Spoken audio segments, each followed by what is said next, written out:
Salam qızlar, vaxtınız xeyir. Bugün sizlərlə möhtəşəm 2-3 ərzaqla hazırlaya biləcəyiniz şirniyyat növünü göstərirəm.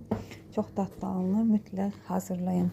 1 ədəd banan, 2 çay qaşığı kakao, 100 ml süd əlavə edib blenderla keçirdirik.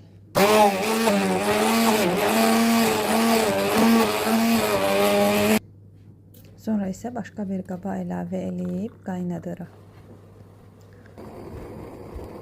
Qıpır qaynadandan sonra 5-10 dəqiqə qədər qaynayırıq. Qarıştıra qaynadırıq ki, altı yapışmasın.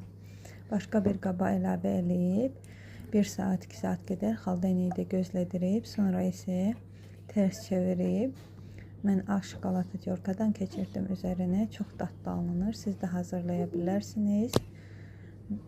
Deneyəcək olan hər kəsə indidən nuş olsun.